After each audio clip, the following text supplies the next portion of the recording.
Student, आज का हमारा टॉपिक है रॉबर्ट के मॉर्टन।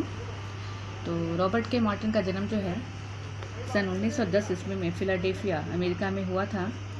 अमेरिकन समाजशास्त्रियों में रॉबर्ट मॉर्टन का भी एक महत्वपूर्ण स्थान है, जिन्होंने सामाजिक विचारधारा तथा समाजशास्त्र सिद्धांत के क्षेत्र में एक महत्वपूर्ण योगदान दिया था। तो आज मैं आपको इस टॉपिक से कुछ एमसीक्यूज देती हूँ। तो चलिए पहला क्वेश्चन देखते हैं।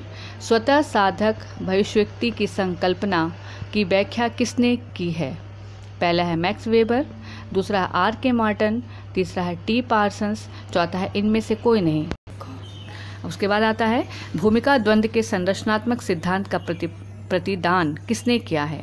पहला है रेडक्लिफ ब्राउन, दूसरा आर के मॉर्टन, तीसरा जी.पी. मर्डॉक, चौथा पार्सन्स।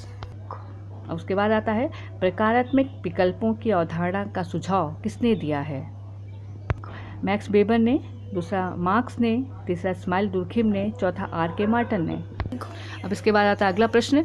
आर के मॉर्टन के अनुसार प्रकार्य शब्द का प्रयोग किया जा सकता है। अगेन एक बार रिपीट कर रही हूँ मैं।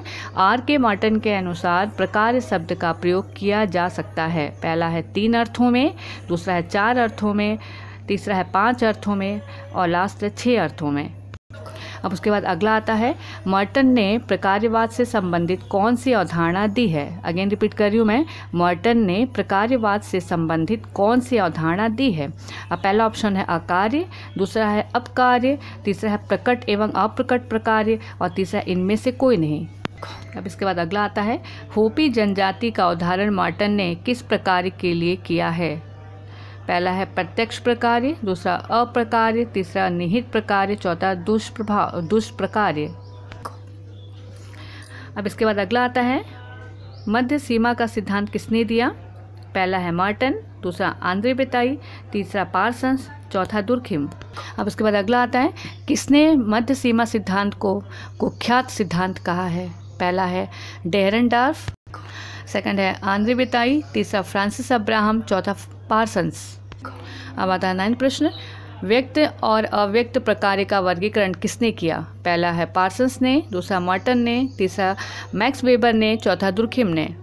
अगला प्रश्न है मॉर्टन किस देश से संबंधित हैं? मतलब इनका जन्म कहाँ हुआ था और किस देश से संबंधित है? पहला अमेरिका, दूसरा इंग्लैंड, तीसरा फ्रांस, चौथा जर्मनी। अब अगला प्रश्न आता है प्रकार्य तथा अप्रकार्य का संबंध निम्न में से किससे है? पहला है सांस्कृतिक मूल्य, दूसरा सामाजिक मूल्य, तीसरा आर्थिक मूल्य, चौथा इनमें से कोई नहीं। इसके बाद आता है मध्य सीमा सिद्धांत को अलग कदम किसने कहा? पहला है टी.एच. मार्शल, दूसरा रेडक्लिफ ब्राउन, तीसरा वेबर, चौथा इनमें से कोई नहीं। अब अगला आता है वे वैश्विक परिणाम जो व्यक्तियों द्वारा इच्छित और मान्य होते हैं उन्हें कहा जाता है। पहला है अप्रत्यक्ष प्रकार्य, दूसरा प्रत्यक्ष प्रकार्य, तीसरा न कार्य, चौथा अकार्य। अब उसके बाद आता है प्रत्याशित समाजीकरण की चर्चा किसके द्वारा की गई? पहला मॉर्टन, दूसरा हर्बर्ट मीड, तीसरे पार्सन्स, चौथे दुर्खिम। अब लास्ट आता है भूमिका समूह सिद्धांत का उदाहरण दिया है। Number 1 Parsons, number 2 Durkheim, number 3 Weber, number 4 Merton. तो आपका जो अंतिम प्रश्न है भूमिका समूह सिद्धांत, आपको ये बताना है कि इस सिद्धांत को किसने दिया, जिसमें आपको 4 ऑप्शन मैंने दिया है। आशा है कि आपको ये सारे एमसीक्यूज आ रहे होंगे और अगर कोई प्रॉब्लम है, नहीं आ रहा है, तो आप मुझे इससे संबंधित प्रश्न पूछ सकते हैं।